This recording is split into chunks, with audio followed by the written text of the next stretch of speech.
Il y a 5 ans de cela, la Super League était annoncée par Florentino Pérez. Le projet Super League a pris fin hier soir, mais regardez ce que disait le président du Real Madrid en avril 2021. La que se ha montado, ¿no? Estamos todos arruinados. On est tous ruinés. Se han perdido 5.000 millones. On a perdu plusieurs milliards d'euros, donc ça parle de 5 milliards d'euros. La pandemia nos ha dicho, hay que hacerlo con urgencia. Il y a urgence, on a perdu trop d'argent avec le Covid, la pandémie. ¿Qué es lo que tiene atractivo? Que juguemos entre los grandes. Il faut qu'il y ait une compétition encore plus attractive entre les grands clubs, plus de La compétitivité. competitividad. Y llegamos al acuerdo con la UEFA, nosotros lo haríamos ahora. No le van a echar la Champions, seguro. Ni al Madrid, ni al City, ni a ninguno. Ni de la Liga, ni de nada, nada. La UEFA es un monopolio. Debería ser más transparente. L'UEFA doit être plus transparente, elle a un monopole aujourd'hui. En gros, ce que demandait Florentino Pérez via sa Super League, c'était déjà plus de revenus pour les clubs. Donc, ça passait par plus de gros matchs et donc une ligue un peu fermée comme la NBA. Un football gratuit pour tout le monde, avec sans doute derrière des formules genre YouTube Premium, c'est-à-dire que tu as tout de gratuit, mais si tu veux pas de pub, bah, tu payes un abonnement. Et que l'UEFA ait moins le monopole de tout cela. Ce projet a pris fin hier soir. Alors, la question que tout le monde se pose, c'est qui est le gagnant, qui est le perdant? Est-ce que c'est un coup de génie de la part de Florentino Pérez? Est-ce que c'est un fiasco, comme le dit la presse catalane? Bah, la vérité se trouve un petit peu entre les deux, parce que Florentino Pérez, mine de rien, on va le voir dans cette vidéo, j'ai fait un gros dossier avec plein d'articles, etc. Il a ouvert la porte. Il a ouvert, il a montré aux yeux du monde que l'UEFA ne peut pas avoir le monopole. Mais d'abord, on va regarder la presse espagnole. Qu'est-ce que nous dit Marca, qui parle d'un fin du voyage entre donc Ceferin et Florentino Pérez? On va aller voir tout ça de suite, les amis. Alors, d'abord, ça parle de la Copa del Rey, victoire de la Sociedad hier soir, de ce match que je vais regarder ce soir. On sera tous colchoneros parce que je ne veux pas que le Barça fasse un triplé. Donc, j'espère que Simeone va enfin gagner contre le Barça, que Lookman va faire de bons débuts contre le FC Barcelone et que Griezmann sera au niveau. Mais ce qui nous intéresse évidemment, c'est donc ces 5 années de voyage, 5 années donc de Super League qui n'aura pas vu le jour. Autant en basket, le Real a quitté l'Euroleague et fait partie d'une Super League, autant sur le club de football, bah, finalement, il n'aura pas réussi son pari, Florentino Pérez, puisque la Super League ne verra pas le jour. Mais est-ce que la nouvelle Ligue des champions qu'on a actuellement ne va pas être encore modifiée? Puisque vous allez le voir que le Real avait gagné des procès contre l'UEFA et qu'il était en position de force dans les négociations pour demander des changements. C'est pour ça que, selon moi, ce Real n'est pas le grand perdant de tout cela. Avec tout d'abord ce communiqué du Real Madrid hier soir, un communiqué qui a été plutôt court et succinct. L'UEFA, les clubs européens et le Real Madrid sont parvenus à un accord. Un accord de principe, voilà, c'est écrit ici. Ce n'est pas un accord final. Donc, entre l'UEFA, Ceferin, les clubs européens, le FC, donc ça, c'est dirigé par Nasser El Khelaifi, qui est donc président du PSG, président de Beansport et président de l'EFC, et donc le Real Madrid. Ils se sont mis d'accord en respectant le principe du mérite sportif et en mettant l'accent sur la durabilité à long terme. Donc, c'est-à-dire la durabilité, c'est la viabilité, les revenus, etc. Et en améliorant l'expérience des fans. Ça, pareil, c'est ce que je vous ai dit tout à l'heure, sans doute du football qui sera gratuit à terme, grâce à l'utilisation de technologies et de casques virtuels pour notamment regarder les matchs. Cet accord servira de principe à résoudre les litiges juridiques liés à la Super League une fois que l'accord final sera mis en œuvre. Donc là, on est juste sur un accord de principe. On ne sait pas qu'est-ce qui a été véritablement négocié. Et à travers cette vidéo, on va essayer de voir aussi pourquoi le Real a cédé, pourquoi le Real était également en position de force. Donc ça, c'était le Real Madrid. Ceferin s'est exprimé ce matin en disant ceci, président de l'UEFA, à propos de la Super League et du nouvel accord: nous en avions tous assez de ces disputes. Le seul gagnant, c'est le football. Nous avons eu des désaccords avec Florentino Pérez, mais nous n'avons jamais perdu le respect et l'amour que nous portions au football. Donc ça, c'est Ceferin. Euh, Infantino s'est également exprimé en disant qu'il fallait applaudir Ceferin, Florentino et Nasser. D'ailleurs, Nasser qui a dit que le grand gagnant aujourd'hui, c'était le football. C'est ce qu'il dit d'ailleurs sur Marca. Je vais vous le remettre de suite. Sur cette page-là, hop, On a tous gagné, dit Nasser El Khelaifi, le président donc du PSG, de l'EFC et de beIN Sport. Ça, c'était pour les premières informations. Mais ce Real Madrid était en position de force. Je vais vous partager des articles du média RMC qu'on connaît tous. Je ne veux pas me mélanger tout, voilà, hop. Avec la justice espagnole confirme que l'UEFA a abusé de sa position dominante pour contrer la Super League et le Real Madrid qui réclament donc des réparations. Donc on a tout le processus, l'arrêt de la Cour de justice européenne qui donne raison au Real Madrid, même chose pour le tribunal de Madrid, etc. L'UEFA et la FIFA ont abusé de leur position dominante en s'attribuant le pouvoir discrétionnaire d'interdire la participation à des compétitions alternatives. Ça, c'était le parquet espagnol dans un document judiciaire consulté par l'agence France Presse, donc l'AFP.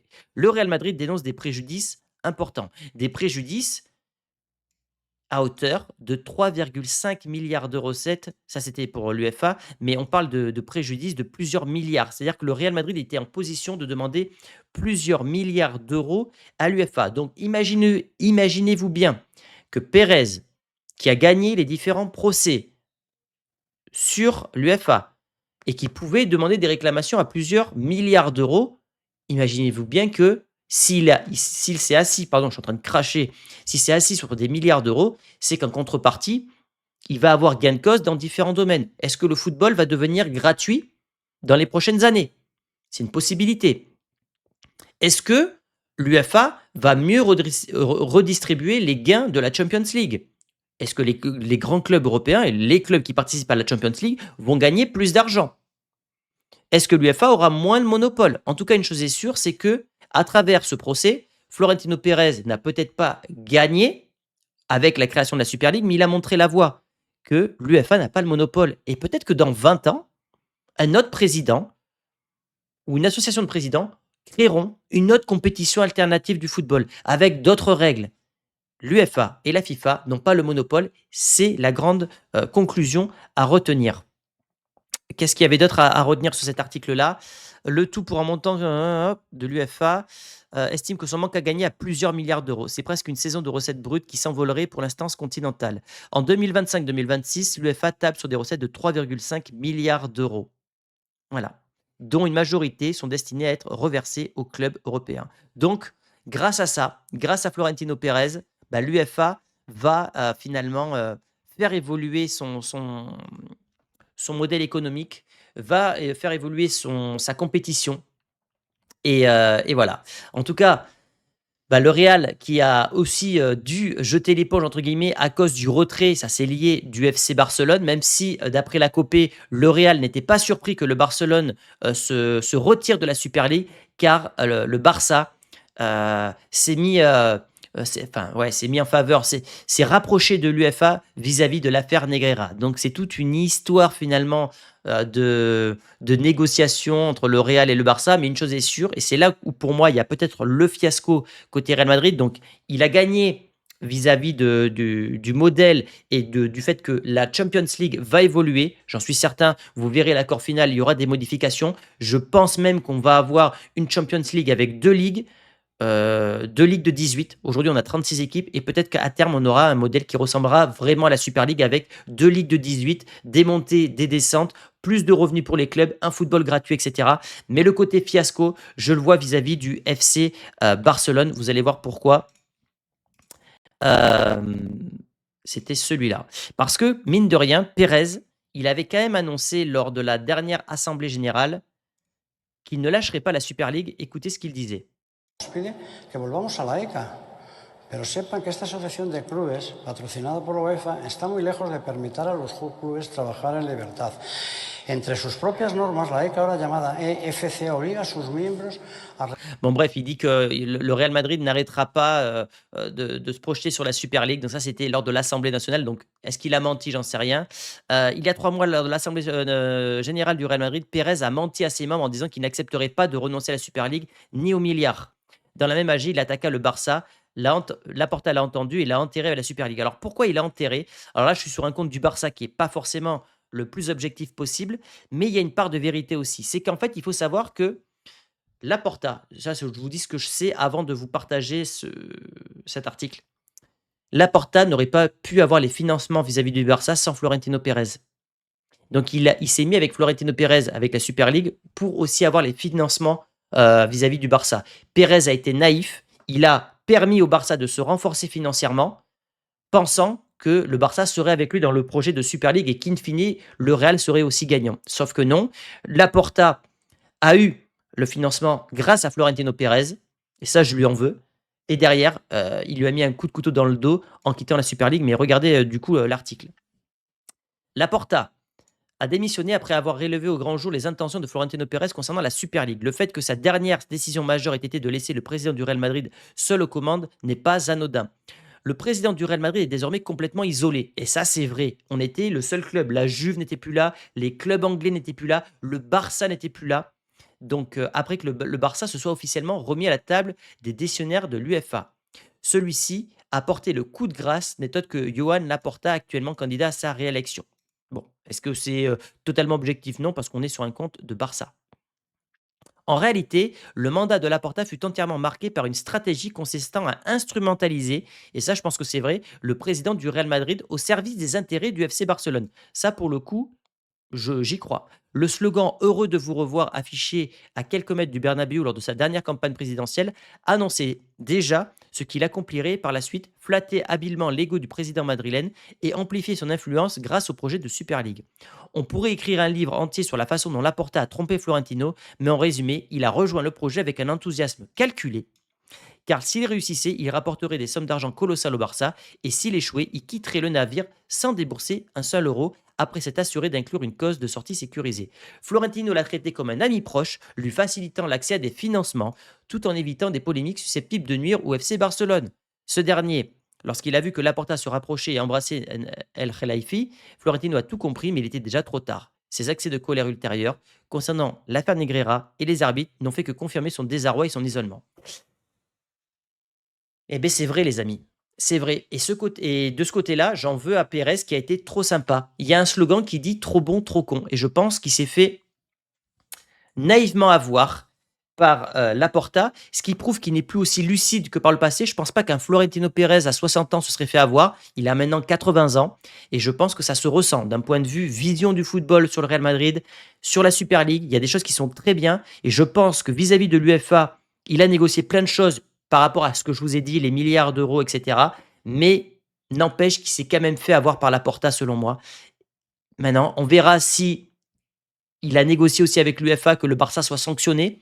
On ne sait pas. On peut tout imaginer aujourd'hui. Moi, je m'imagine tous les scénarios possibles, tous les scénarios, dans le sens que peut-être que Pérez a négocié avec l'UEFA que l'UEFA ne défendra pas le Barça dans l'affaire Negreira. C'est possible. On peut y croire. On verra. On attendra d'avoir l'accord final. Je referai une vidéo à ce moment-là. Mais toujours est-il que c'est pas tout blanc ou tout noir. C'est pas une réussite à 100% de Pérez, puisque déjà le projet n'a pas vu le jour officiellement.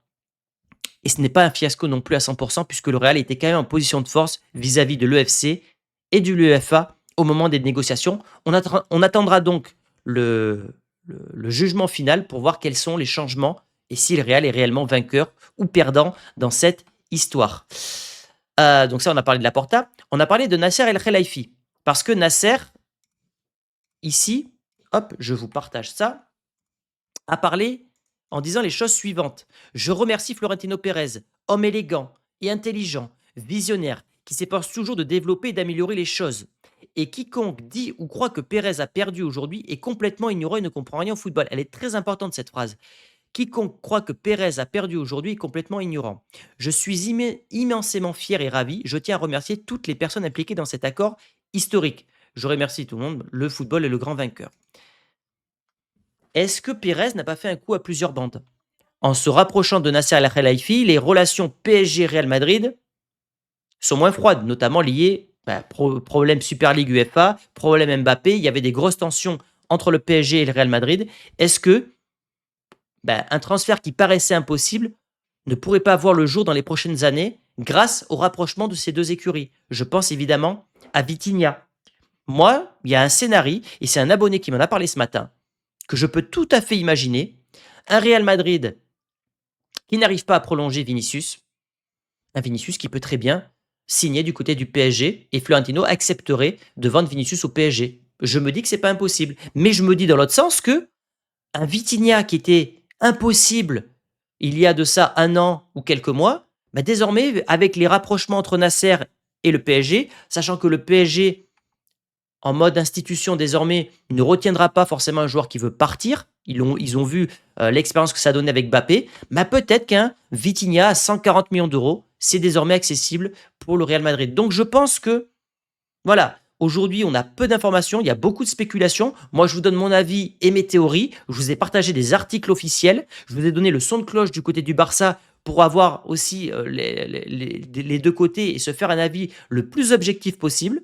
Moi, je pense honnêtement que le Real va retomber sur ses pattes.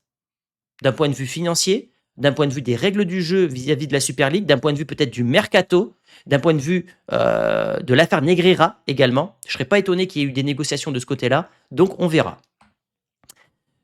Bon, ça, c'était ma boutique, mais je n'ai pas envie d'en parler aujourd'hui. Vous avez mon lien dans la description si vous voulez, par exemple, le petit polo derrière de Zidane, là, voilà. C'est très qualitatif, c'est fait au Portugal, ça soutient la chaîne, il y a plein de choses. Et mon livre va bientôt atterrir sur la boutique également, les amis. Dans le reste de l'actualité du Real, on apprend par Perplexity. Vous savez que j'aime bien cette IA. En tout cas, elle balance des stats qui sont toujours intéressantes. Et on apprend aujourd'hui, via donc Perplexity, que cette équipe du Real Madrid 2025-2026 est la plus jeune en moyenne d'âge depuis 1998. Ben, ça peut expliquer des choses. Quand je te dis que ça manque de caractère, que ça manque d'expérience, ben, peut-être que cet excès de jeunesse, c'est aussi l'une des raisons qui fait que ce Real Madrid n'est pas performant. Parce que il ne faut pas que des vieillards, il ne faut pas que des jeunes. Pareil, c'est un juste équilibre qu'il faut trouver. Et je pense que ce juste équilibre, on ne l'a pas trouvé cette saison. On apprend également toujours par Perplexity que le Real, dans toute l'histoire de la Liga, a gagné 78,1% de ses matchs à domicile. 80% des matchs à domicile, si on arrondit, au Bernabéu, ont été remportés en Liga, ce qui est une statistique assez flatteuse pour le Real Madrid. 1179 victoires, 222 matchs nuls et seulement 137 défaites. C'est un ratio absolument terrifiant dans le bon sens du terme cette fois, les amis. On apprend dans l'actu Real que Vinicius, et ça c'est à féliciter concernant le Brésilien, a appelé Araujo au moment où ce dernier a fait un break parce qu'il avait un burn-out. Il a appelé en privé pour lui apporter tout son soutien et pour l'encourager. Et je trouve que dans la rivalité Barça-Real, ben avant tout, ce sont des hommes. Et je trouve que Vinicius, c'est un grand joueur d'avoir fait ça. Voilà. On aime ou pas le joueur, il est parfois détestable. Mais ça, j'espère que les supporters du Real et du Barça en tiendront compte. Parce qu'il y a une espèce de Vini bashing en Espagne avec le racisme, etc. Ce qui fait que ce joueur pourrait à terme quitter le Real Madrid aussi à cause de ça. Et je trouve qu'il faut féliciter Vinicius pour avoir appelé Araujo et lui remonter le moral. 2-3 stats également. C'est sorti par le média Score 90, les duos de défenseurs les plus prolifiques en Liga au XXIe siècle. Ce qui est marquant, c'est qu'il y a 3 duos du Real Madrid.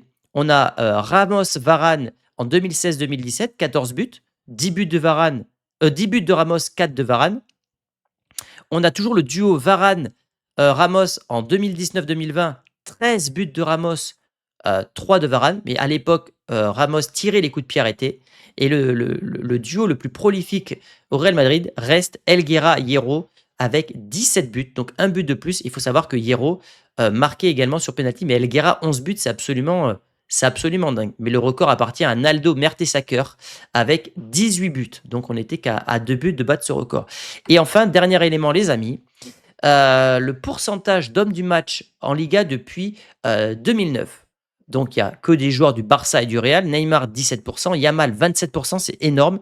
Mbappé, 28%. Ronaldo, 31%. Et Messi, record de fou furieux, 55% des matchs où il a été élu homme du match. Ça veut dire que plus d'un match sur deux, l'Argentin a été élu homme du match avec le FC Barcelone. Voilà pour cette vidéo, les amis. Donnez-moi votre avis sur Florentino Pérez. Est-ce que vous avez aimé déjà le dossier que je vous ai proposé ou pas? Est-ce que j'ai oublié des éléments? Si c'est le cas, j'ai aucun souci à le reconnaître, mais partagez-moi tout ça dans les commentaires. Mais j'ai hâte de voir la suite. J'ai hâte de voir comment le Pérez et le Real vont retomber sur leurs pattes. Si fiasco il y a, on pourra dire que le fin de mandat de Pérez sera compliqué. parce que sportivement, ça va pas. D'un point de vue juridique, bah, il y a pas non plus forcément des victoires. Donc j'attends de voir et peut-être que ça sera un coup de génie de la part de Pérez qu'on n'aura pas vu venir, qu'il aura piégé le Barça avec l'affaire Negreira, qui va aussi s'imposer sur le marché des transferts avec le PSG et qu'en plus de ça, il aura obtenu ce qu'il voulait, au niveau de la Champions League. Donc aujourd'hui, très compliqué de deviner tout ce qui se passe, concernant la Super League. En tout cas, elle est entérinée, mais tout porte à croire que la Champions League va encore évoluer sur les prochaines années, les amis. Je vous fais de gros bisous. Je vous dis à demain pour l'avant-match.